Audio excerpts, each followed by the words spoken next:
With the rise of Looksmaxxing more than ever before, this is how to tan max the full guide. Everything you need to know to go from pale and patchy to naturally glowing without frying yourself, without slathering toxic garbage on your skin, and without getting a huge burn. I'm going to break down into 3 phases: preparation, process, and maintenance. If you follow this framework, tanning will stop being something that hurts you and starts being something that generally Looksmaxxes you. Let's get into it. Before you ever step outside for a tan session, you need to actually understand what you're working with, and that starts with genetics. Not everyone tans the same. Dermatologists and researchers use something called the Fitzpatrick scale. It's a classification of skin phenotype, basically a way of describing how your skin responds to UV light. There are 6 types. Type 1 is the ghostly pale, burns immediately, basically never tans. Type 2 burns easily but can tan minimally with effort. Type 3 is the sweet spot, fair but with some olive or neutral undertone. Burns sometimes but tans relatively well. Types 4, 5, and 6 have progressively more natural melanin and will tan much more easily and deeply with much lower risk of burning. Why does this matter? Because your preparation and your pace have to match your skin type. A type 3 guy and a type 1 guy cannot follow the same damn protocol. Type 1s and 2s need to be way more conservative, especially early on. If you're generally ghostly with no olive in your skin at all, I'll cover a specific option for you toward the end of this video, so stay tuned. Now, the second thing you need to prepare is your diet. This is massively slept on, and almost nobody in the tanning content space talks about it enough. Here's the damn deal. Your skin is a living organ, and what you eat directly affects how it handles UV radiation. The most important dietary change you can make before tanning season is cutting out seed oils. I'm talking about canola oil, vegetable oil, sunflower oil, soybean oil, corn oil, all of that shit. These oils are extremely high in linoleic acid, which is a polyunsaturated omega-6 fatty acid. The problem with linoleic acid is that it oxidizes, and when your skin cells are loaded with oxidized linoleic acid and then you expose them to UV radiation, you dramatically increase inflammation, redness, and burning. Your skin becomes much more susceptible to damage because the fats inside the cells are unstable and easily broken down by UV light. What you want instead is saturated animal fat, butter, tallow, fatty cuts of meat, egg yolks, full fat dairy, none of this fucking skim milk bullshit, right? That tastes like shit. Saturated fats are structurally stable. They don't oxidize under heat or UV stress the way seed oils do. When your cell membranes are made of stable saturated fat, your skin handles sun exposure far better. This is not pseudoscience. The oxidation chemistry here is well established. The difference in how your skin responds after a few weeks of cutting seed oils and eating more animal fat can be generally dramatic. The other dietary pillar for preparation is beta-carotene. Beta-carotene is a precursor to vitamin A, and it literally deposits in your skin tissue and acts as a photoprotective layer. Foods high in beta-carotene include sweet potatoes, the number 1,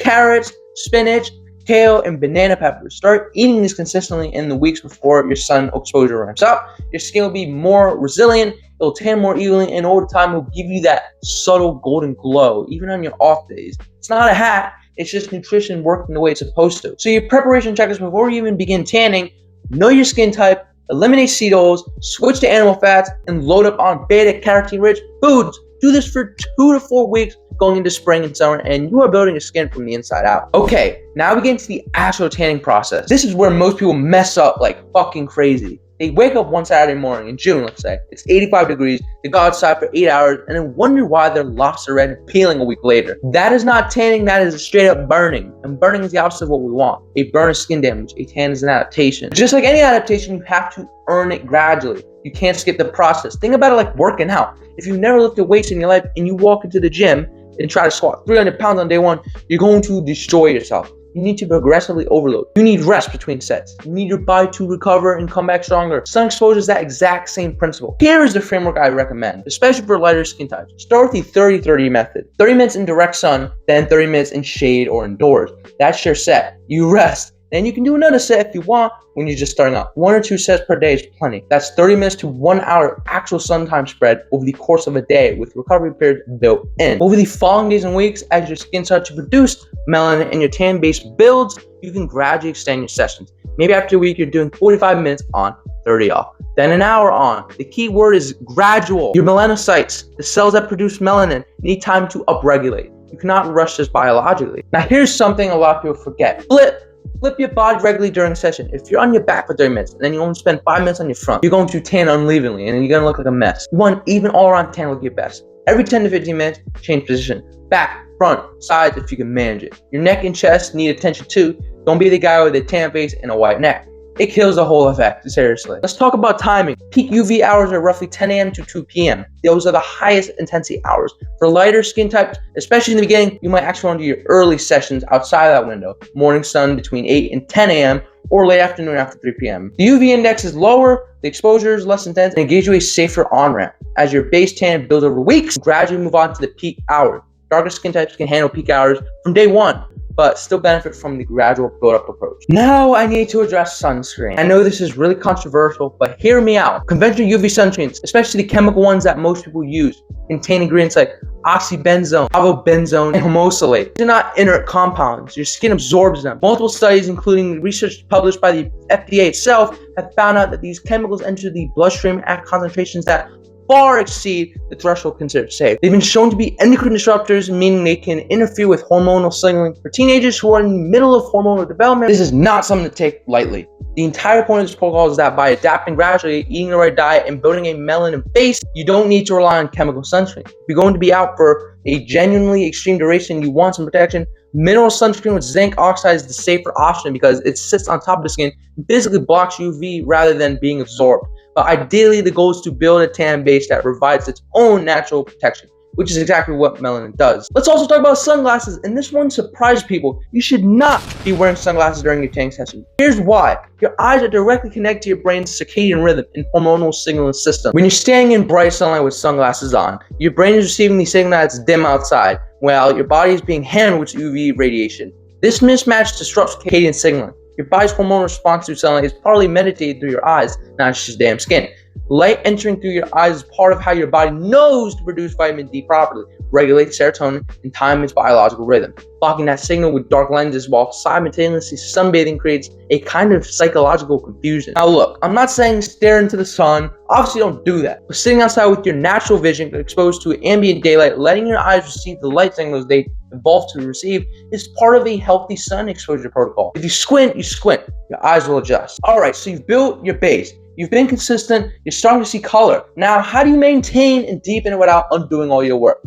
First, consistency over intensity. 2 to 4 sessions a week of moderate duration will maintain and improve your tan far better than one giant session on the weekend at risk of burn. The skin has memory, just like muscle. Regular moderate exposure keeps melanin production steady.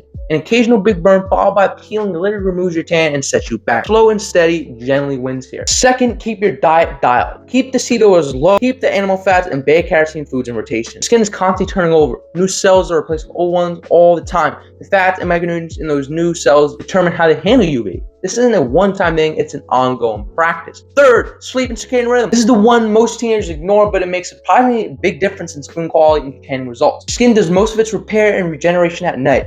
During deep sleep, melanin synthesis and skin cell removal are both tied to your circadian rhythm. If you're staying up until 3 a.m. on your phone every night or on a damn game, skin recovery between sessions is compromised. Try to get morning sunlight and do a bit of grounding, even just 10 to 15 minutes of bright light in your eyes within an hour of waking up. This sets your circadian rhythm.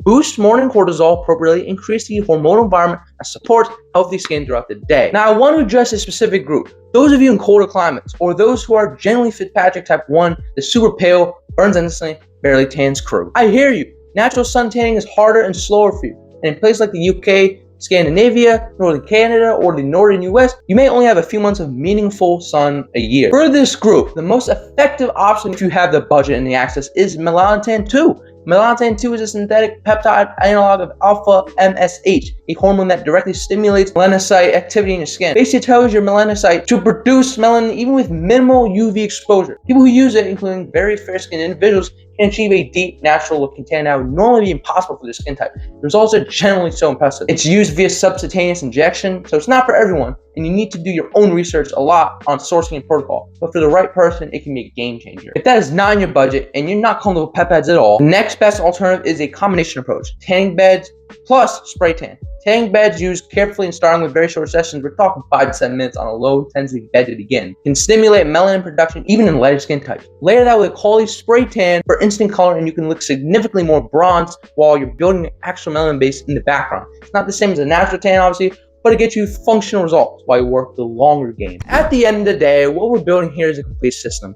When your circadian rhythm is dialed, morning light, consistent sleep, no sunglasses blocking your eyes light recession. Your diet is dialed, no oxidizing steroids. Your skin handles UV efficiently and recovers fast. When your adaptation is dialed, gradual exposure, the 30-30 method, consistent sessions, proper flipping, your melanin production ramps up and stays up. All three of these working together doesn't just give you tan, it gives you that naturally tanner, glowy, healthy skin look that no spray bottle or filter can fake. That is a Looksmaxx tan, not orange, not blotchy, not burned, just healthy, adaptive, well-fed skin doing exactly what it evolved to do. If you want to watch another video on how I Looksmaxx in school, face-wise, go check it out here. Now go out there and tan today. See ya.